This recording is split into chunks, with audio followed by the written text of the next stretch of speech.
अशी भेंडीची रेसिपी तुम्ही केव्हा बनवली आहेत का?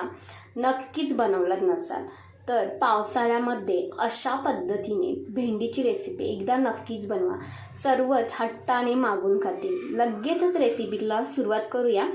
तर इथे मी भेंडी घेतली आहे. भेंडी स्वच्छ धुवून घेतली, त्यानंतर कोरड्या कापडाने पुसून घेतली. तर इथे भेंडी घेताना थोडी कवळी भेंडी घ्यायची. तर इथे मी छोट्या आकाराची भेंडी घेतली आहे. तुम्हाला मोठ्या आकाराची भेंडी घ्यायची असेल ती तुम्ही घेतलात तरीसुद्धा चालेल. तर आता भेंडी आपल्याला कापून घ्यायची आहे. तर कशी कापायची ते तुम्हाला मी सांगते. तर इथे अशा मोठ्या आकाराची जी भेंडी असते ना ती घेतलात तरीसुद्धा चालेल. तर माझ्या मुलीला अशीच ही छोट्या आकाराची भेंडी आवडते, त्यामुळे मी ही छोट्या आकाराची भेंडी घेतली आहे. तर मधून भेंडी कट करून घ्यायची आणि एका भेंडीचे 4 भाग करून घेतले. तर पूर्ण भेंडी आपल्याला कापायची नाही आहे. जो टोकाचा भाग आहे भेंडीचा त्या भागाला अजिबात कापायची नाही. अर्धवट भेंडी आपल्याला कापायची आहे. बघा, अशा पद्धतीने भेंडीचे हे तुकडे तुकडे करायचे आहेत, पण पूर्ण तुकडे करायचे नाहीत. अशा पद्धतीने ही भेंडी कापून घ्यायची. पहा, तर एका भेंडीचे 6 भाग झाले तरी सुद्धा चालणार आहे. तर इथे मी 6 ते 7 भाग असे करून घेतले आहेत. अशा पद्धतीने ही भेंडी कापून घ्यायची.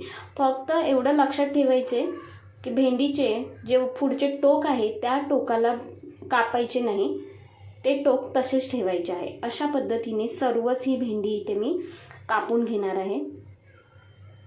तर अशीच भेंडी इथे मी सर्वच भेंडी कापून घेतली. तर सर्व भेंडी कापून घेतल्यानंतर बाजूला ठेवायची. एका मिक्सरच्या भांड्यामध्ये अर्धा इंच आलं, 4 ते 5 लसूणच्या पाकळ्या, एक हिरवी मिरची. मिरचीचे प्रमाण तुम्ही तुमच्या आवडीनुसार कमी जास्त करू शकता. तर माझी लहान मुलगी खाणार आहे त्यासाठी मी इथे हिरवी मिरची कमी घेतलेली आहे. त्यानंतर एका भांड्यामध्ये 1 वाटी बेसन आणि अर्धी वाटी तांदूळ पीठ घेतले. त्यानंतर यामध्ये आपल्याला घालायचं आहे 1 चम्मचभर ओवा, अर्धा चम्मचभर हळद आणि जी आपण पेस्ट तयार करून घेतलेली ती पूर्णपणे घालून घेतली. त्यानंतर यामध्ये बारीक चिरलेली कोथिंबीर घालून घ्यायची. कोथिंबीर घातल्यानंतर थोडे थोडे यामध्ये पाणी घालायचं आहे. जास्त पाणी अजिबात घालायचे नाही आणि एकसाथ नाही घालायचे. थोडे थोडे करूनच पाणी यामध्ये घालून घ्यायचे. तरी अशा पद्धतीने तुम्ही ही भेंडीची रेसिपी एकदा बनवलात ना तर पावसाळ्यामध्ये दररोज ही भेंडीची रेसिपी बनवून खाल. एवढी चवीला जबरदस्त लागते. तर यामध्ये पाणी घालून घेतले. 1 वाटीभर पाणी अगोदर घालून घेतले. त्यानंतर चवीनुसार मीठ घालून घ्यायचे. आणि बॅटर जास्तच घट्ट वाटत आहे त्यामुळे मी थोडेसे अजून पाणी घालून घेतले आहे. बॅटरची कन्सिस्टन्सी पाहताय, जास्त आपल्याला पातळ बॅटर ठेवायचे नाही आहे. चम्मचच्या वरून पहा, अशा पद्धतीने चम्मच उलटा करून घ्यायचा आणि चम्मचला अशा पद्धतीने बॅटर लागत आहे. असेच आपले हे बॅटर पाहिजे. त्यानंतर आपल्याला यामध्ये घालायचं आहे पाव चम्मचपेक्षा कमी खायचा सोडा इथे घातला आहे. खायचा सोडा घातल्यानंतर परतला हे बॅटर आहे ते व्यवस्थित एकजीव करून घ्यायचे आणि यामध्ये गरम 1 चम्मचभर तेल घालून घ्यायचे. म्हणजे ही रेसिपी चवीला भन्नाट होते, खुसखुशीत होते. त्यानंतर हे व्यवस्थित एकजीव करून घेतले आणि आपल्याला या बॅटरमध्ये भेंडी अशा पद्धतीने घोलवून घ्यायची आहे. जसे मी व्हिडिओमध्ये दाखवले त्या पद्धतीने ही घोलवून घ्यायची.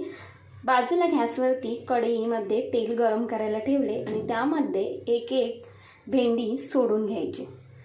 तर आत्ता तुम्हाला समजलंच असेल आज आपण काय पाहतोय. तर आज आपण पाहतोय भेंडीचे भजी. 1 नंबर चवीला लागतात हे भेंडीचे भजी. तर इथे मी एक भजी सोडून घेते. गॅसचा फ्लेम मध्यम ठेवला आहे. मध्यम फ्लेमवरती आपल्याला हे भजी मस्त असे तळून घ्यायचे आहेत.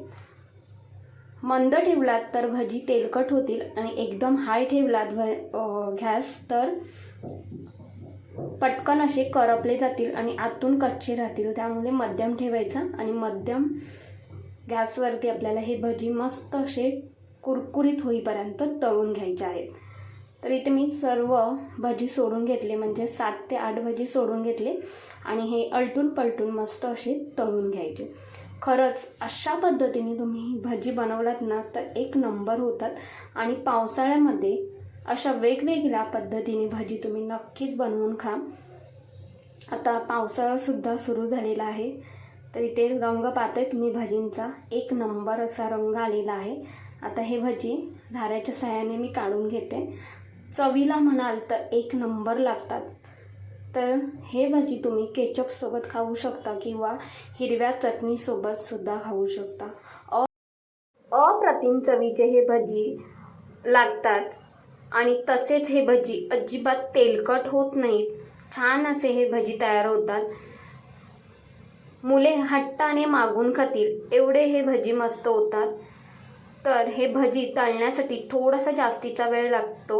2 ते 3 मिनटं हे भजी तळण्यासाठी लागतो, कारण यामध्ये आपण भेंडी घातलेली आहे. तर भेंडी ही व्यवस्थित अशी शिजली पाहिजे. तर यातला एक भजी मी तुम्हाला कट करून सुद्धा दाखवते. भेंडी मस्त अशी शिजली गेली आहे, पाहताय तुम्ही. मस्त असे कुरकुरीत आपले हे भेंडीचे भजी तयार झालेले आहेत. तर पावसाळ्यामध्ये अशा पद्धतीने तुम्ही हे भेंडीचे भजी नक्कीच करून पहा. तुम्हाला ही रेसिपी आवडली असेल तर एक लाईक, शेअर, हाईप तसेच सुवर्णस किचनला सबस्क्राईब करा. धन्यवाद.